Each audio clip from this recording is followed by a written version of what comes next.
you're sitting at that point where customers are coming to you saying, like, let's build things on top of Amazon.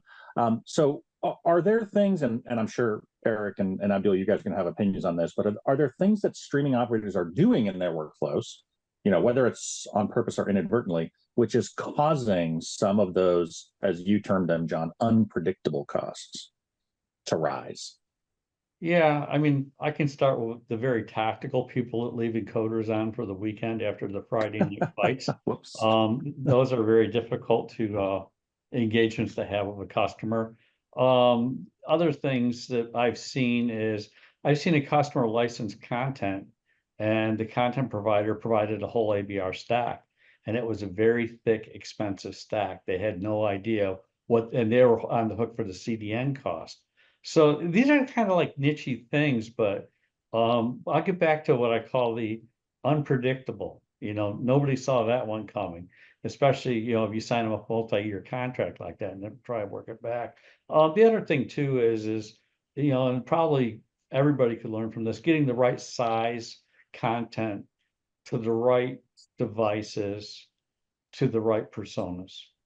That's a magic trick. There's that tripod there that, you've got content, and you may be doing manifest manipulation or whatever else to, and try and tune down the bits that are going to the cell phones where you're really not getting that much value off of, sending that much down the pipe, and just kind of massaging that, and there's a lot of tools that are coming out, that are helpful, and that we've got some new stuff that's coming out, with Media Package. It helps out a little bit.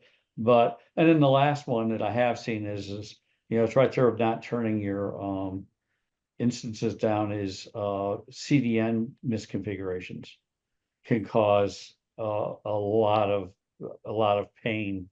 And because of the way most of them report and bill, you might not know till the end of the month. And that can be a very difficult conversation. So those are the kind of conversations that I have. I don't know if that answered your question, but that was what top of mind. No, it doesn't. And Abdul, what are your experiences on that side, sort of seeing things that, or experiencing things that get out of control quickly from a workflow perspective? I think using instances efficiently to get the best bang for the buck is important. It could be that. So first up, sizing them right, and I think John alluded to that.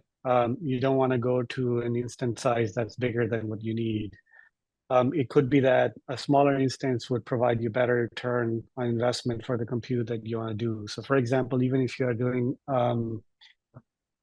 very computer intensive tasks like encoding, still you want to keep an eye on the workflow that you built, let's say, using an encoder, and the CPU is used like 10%, and you're assuming that I really need the 18x large instance because it's encoding it, and I really need that.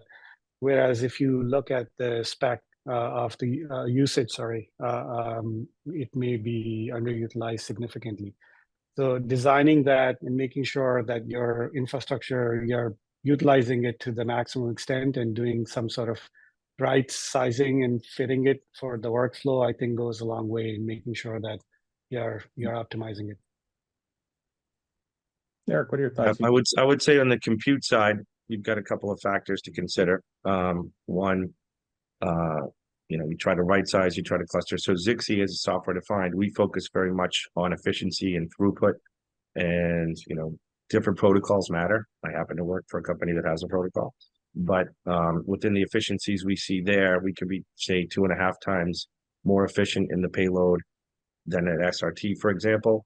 That matters on what machines you have to keep. It has, and we will get to the big cost, which will be egress.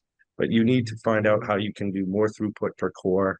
We're getting up to 5 gigs, and you work on technologies like DPDK, where we can get 10x the efficiency. And I could see compute coming down. Now, as John referenced, you get into packaging, transcoding. So GPUs, there is real money. That's an instance that is it needs to be a resource that needs to be looked at very carefully, understand it, and you can get into everything from segment length on HLS, how do you manage the manifests and all those pieces, trying to keep these payloads efficient as possible. But ultimately, the real meter that's going to be running is on the egress charges, and that's going to come down to how you manage the transport layer and how you architect within cloud, hybrid, multi-cloud type options of customers trying to figure out what's the optimal way to deliver the signal.